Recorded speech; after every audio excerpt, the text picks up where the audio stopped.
شوق سے پڑھا کرو. اللہم صلی علی محمد وعلی آل محمد کما صلیت علی ابراہیم وعلی آل ابراہیم انک حمید مجید. یاد رکھو کس کس کا داغ تنہم داغ داغ شد. جب سارے بدن پہ زخم ہو تو کہاں کہاں مرہم لگائیں. اب شیعہ نے درود بدل ڈالا. وہ کیا درود بدلے؟ اللہم صلی علی محمد وعلی آل محمد. بس درود بھی بدل ڈالا. مناظرے میں حضرت قریشی کو یہ بات ان کے مناظر نے کہی کہ جی آپ نے فرمایا اللہ کے بندے تمہارا تو درود ہی غلط ہے. اسے کہا کیا دلیل ہے؟ قرآن سے دلیل پیش کریں. انہوں نے فرمایا اللہ نے قرآن میں حکم دیا یا ایھا الذین آمنوا صلوا علیہ وسلموا تسلیما. قرآن میں دو صیغے ہیں صلی اور سلم. ہمارا جو درود ہے اللہم صلی علی محمد وعلی آل محمد وبارک وسلم. صلی بھی ہے سلم بھی ہے. تمہارے درود میں صلی تو ہے سلم نہیں ہے. قرآن کے مطابق ہی دوارا درود جو ہے وہ ناقص ہے. انہوں نے اذان بھی اپنی بنا لی, قرآن بھی اپنا بنا لیا. انا للہ و انا الیہ راجعون.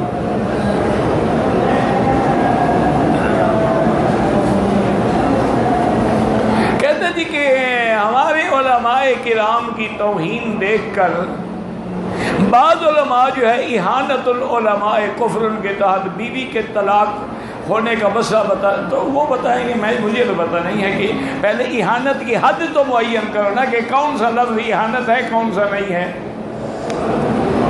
پہلے اس کی حد معین کرو,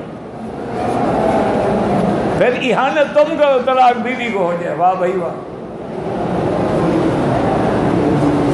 ایک مسجد میں نماز با جماعت ہوتی ہو, نماز گزر گئی ہو, دوسری جماعت کے ساتھ نماز پڑھنا. لیکن یاد رکھے کہ افضل وہ ہے کہ پہلی جماعت میں آدمی شریک ہو. چونکہ امام ابو حنیفہ رحمۃ اللہ علیہ اگر ایک مسجد ہے محلے کی, امام مقرر ہے, وقت پہ اذان نماز ہے, وہ دوسری جماعت کی اجازت نہیں دیتے. وہ کہتے ہیں اگر ہم اجازت دے دیں گے تو ہر آدمی جب آئے گا جماعتیں کرتا رہے گا, پھر پہلی جماعت کی تو کوئی حیثیت ہی نہ رہی نا. اللہ وہ کہتے ہیں کہ راستے کی مسجد ہے, جیسے آپ مدینہ منورہ جاتے ہیں راستے میں جو مسجد اس میں اور جماعتیں ہوتی رہیں گی کیونکہ لوگ آ رہے ہیں گزر رہے ہیں جا رہے ہیں. ورنہ جو محلے کے مستقل ہیں وہ دوسری جماعت میں شریک نہ ہوں. لیکن اگر دوسری جماعت کرنی بھی ہو تو جہاں پہلی جماعت ہو چکی ہے وہاں کھڑے رہوں, آگے ہٹ کے دوسری جگہ کریں. اصحاب کہف کے کتے کا بھی قرآن میں ذکر موجود ہے.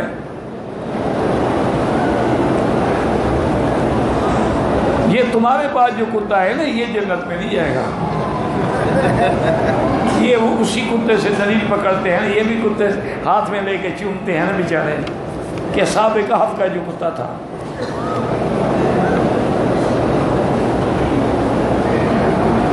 بھائی عید الاضحیٰ جو ہے اس کی قربانی صاحب نصاب پر, یعنی جو لوگ زکوٰۃ دیتے ہیں موٹی بات سمجھ لیں ان کے لیے قربانی کرنا ضروری ہے.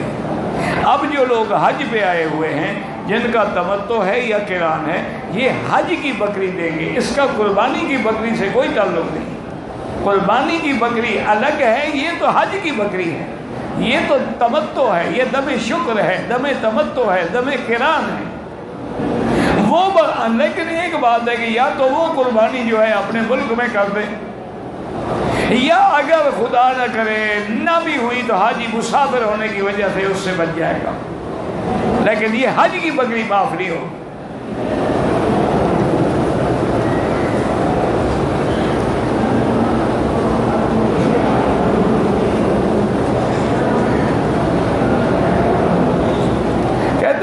حاجی صاحبان جو پاکستان سے سرکاری کوٹے میں آئے ہیں ان کو جو کھانا دیا جاتا ہے وہ اگر زیادہ ہو تو ٹھیک ہے, وہ کسی دوست کو بھی کھلا سکتے ہیں, یا وہاں جو عملہ کام کرنے والا ہے ان کو بھی کھلا سکتے ہیں. یہ حکم تو نہیں ہے کہ پھینک دیا جائے.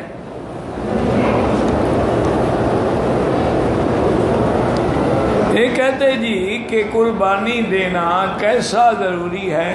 ایسا ضروری ہے کہ سنت الانبیاء والمرسلین، تمام انبیاء کی سنت ہے، سنت ابیکم ابراہیم، اور خود پھر میرے مدنی پاک صلی اللہ علیہ وسلم نے خود قربانی فرمائی ہے، اور قرآن میں کے اندر بھی ہے ثم لیقضوا تفثهم ولیوفوا نذورهم، اللہ نے حکم دیا ہے کہ جو تم آئے ہو قربانی بھی کرو، اپنی نظر اپنی منتیں بھی پوری کرو، اللہ کے گھر کے طواف بھی کرو۔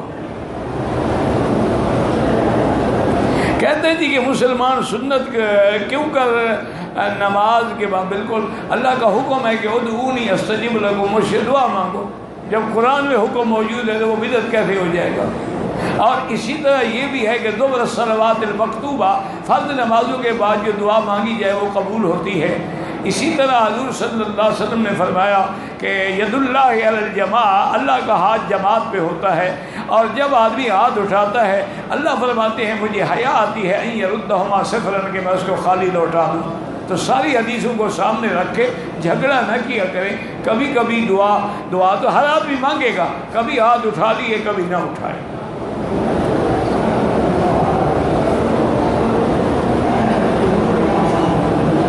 منہ بولا ہوا بیٹا جو ہے میری بیٹی کے ساتھ شرعی پردے کی حالت میں رہے گا، بالکل وہ تمہارا منہ بولا بیٹا ہے، حقیقی بیٹا نہیں ہے۔ اب اس کو تیری بیوی سے بھی پردہ، تیری اولاد سے بھی پردہ ہوگا جب بالغ ہو جائے گا۔ منہ بولنے سے کیا ہو جاتا ہے؟ کہتے ہیں کہ تبلیغی جماعت تو بہت بعد میں مولوی ریاض صاحب، تم بھی تو بہت بعد میں پیدا ہوئے ہو نا؟ نہیں، تمہارا کیا خیال ہے؟ حضور کے زمانے میں تو آپ نہیں تھے، آپ بدعت ہیں۔ یہ کیا بات ہے کہ جی بعد میں اب جو تم حج پڑھ رہے ہو، تم بھی تو 1400 سال بعد حج پڑھ رہے ہو، لیکن حضور نے پڑھا ہے تو سنت ہو گیا، فرض ہو گیا، واجب ہو گیا۔ حضور نے حکم دیا فَلْيُبَلِّغُ الشَّاهِدُ الْغَائِبُ، جو حاضر ہیں وہ ان کو میری بات پہنچائیں جو دور ہیں۔ بلغوا عنی ولو آیۃ، تو یہ پرانی بات کیسے ہو گئی ہے، نئی بات کیسے ہو گئی؟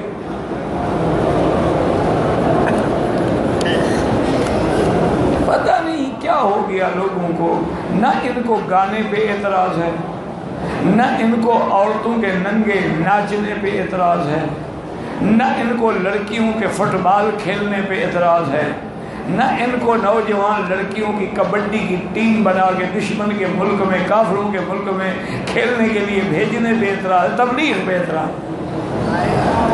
نہیں۔ ٹھنڈے دل سے سوچو، کہیں اللہ کی طرف سے پکڑ نہ آ جائے، کچھ غور تو کرو نا۔ یعنی ٹی وی میں کیا ہو جاتا، کتنا بڑا ظلم ہے کہ ایک کوکا کولا کی بوتل نہیں بک سکتی جب تک ننگی عورت کا فوٹو نہ دکھائیں۔ بھئی ننگی کا معنی کیا ہوتا ہے؟ وہ صرف ناف سے نیچے ننگی ہے، سارا بدن جو کھلا ہے ننگی نہیں، سر سے لے کر پاؤں تک جو ہے وہ عورت ہے، اگر صرف بال بھی کھلے ہیں تو ننگی ہے۔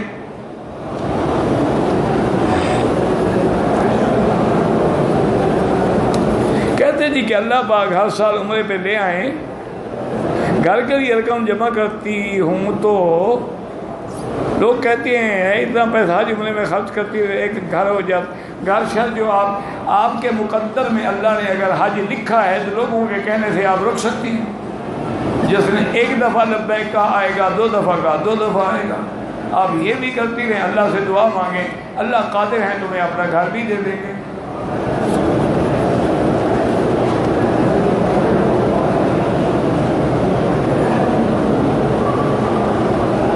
کہتے ہیں ہمارے ملکوں میں ایک رواج ہے کہ جن کے گھروں میں جوان لڑکیاں ہیں جب تک ان کی شادی نہ ہو وہ حج پہ نہیں آتے۔ 20 سال شادی نہ ہو تم 20 سال حج نہیں کرو گے، مر جاؤ گے تو قیامت میں کون جواب دے گا؟ یہ کون سا مسئلہ ہے کہ پہلے شادی کرو، رشتہ نہ آئے وہ کیا کرے گا؟ کوشش کرو لیکن حج کی فرضیت بھی ادا کرو۔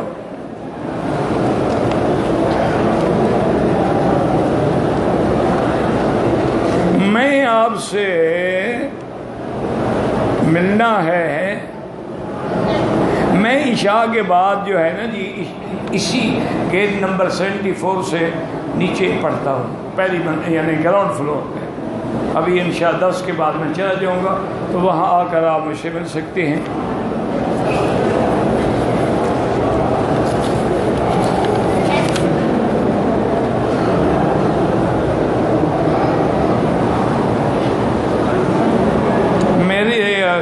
کے لیے دعا کریں اللہ ان کو نمازی بنائے، اللہ پاک سب کو نمازی بنائے، اللہ سب کو مکہ مدینہ کی زیارت نصیب فرمائے، حج عمرہ نصیب فرمائے۔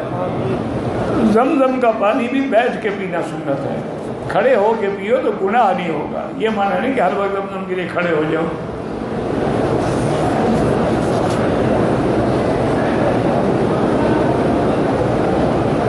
جو بیگ حاجیوں کو بینک کی طرف سے ملتے ہیں بالکل جائز نہیں ہے، بینک کے پاس سود کا پیسہ ہوتا ہے، انہوں نے کون سا حلال کا پیسہ رکھا ہوا ہے،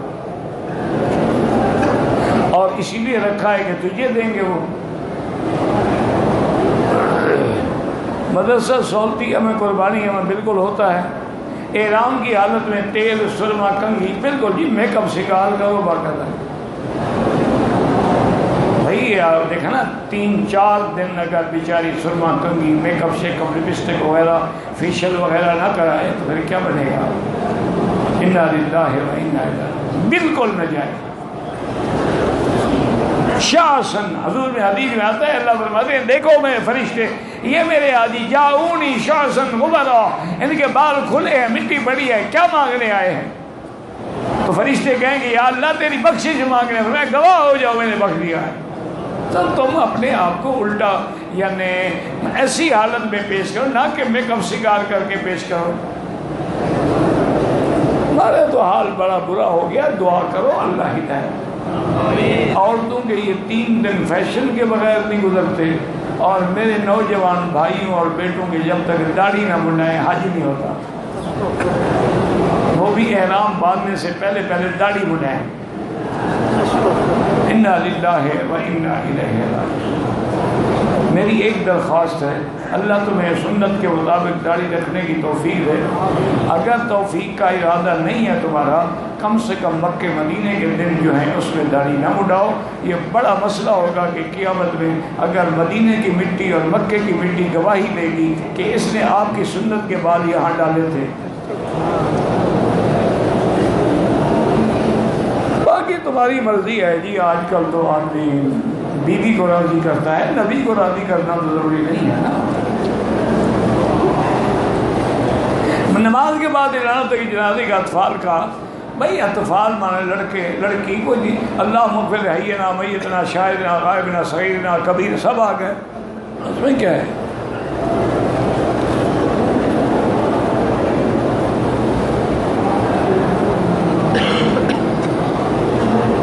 بہرحال گزارش یہ ہے کہ آپ کی بیوی کے ایام جو حیض کے اپنے ملک میں عادت ہے وہ پورے کرنے پڑیں گے۔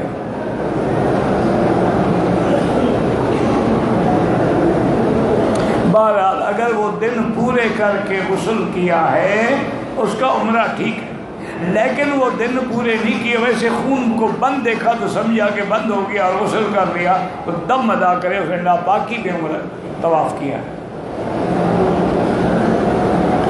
میں جموں سے آگے اسفان سے آیا ہوں، عمرہ کرنا چاہیے یا نہیں کرنا چاہیے؟ نہیں کرنا چاہیے۔ اگر کسی نے عمرے میں طواف کر لیا، صفا مروہ نہیں دوڑا، سر مڈا دیا، دم پڑ گئی۔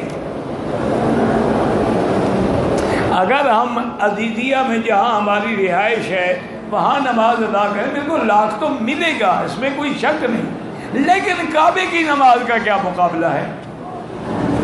اللہ کے بندے جہاں یعنی لاکھوں کا مجمع ہو۔ حضرت مالک ابن دینار فرماتے ہیں کہ میں مسجد مینا میں مسجد خیف میں سو رہا تھا، میں نے خواب دیکھا کہ 2 فرشتے ہیں آپس میں بات کر رہے ہیں، پوچھ رہے ہیں کہ بھئی اس دفعہ کتنے لوگ آئے؟ انہوں نے کہا 6 لاکھ آئے ہیں حج پہ۔ انہوں نے کہا کتنوں کا حج قبول ہوا؟ انہوں نے کہا صرف 1 کا حج قبول ہوا، باقی کسی کا نہیں ہوا۔ مالک بن دینار فرماتے میری روتے روتے نیند کھل گئی کہ یا اللہ کہ انہوں نے کہا کہ 6 کا قبول ہوا باقی کا نہیں ہوا۔ انہوں نے کہا اللہ عالم میرا بھی ان 6 میں نام ہے یا نہیں ہے؟ تو میں روتا رہا۔ دوسرے دن رات کو میں نے پھر خواب دیکھا کہ وہی فرشتے پھر کھڑے ہوئے بحث کر رہے ہیں، ہاں بھی کیا ہوا؟ انہوں نے کہا اللہ نے ان 6 کی وجہ سے 6 لاکھ کا حج قبول کر دیا۔ تو یہاں آتے ہو اللہ کے بندے، جہاں 10 لاکھ آدمی ہو، سامنے کعبہ ہو، امام خالص موحد ہوں اور قرآن کو بنا کے سمجھ کے پڑھنے والے ہوں، ان کا کیا مقابلہ ہے؟ باقی نماز تو جہاں پڑھو گے انشاءاللہ 1 لاکھ تو مل جائے گا۔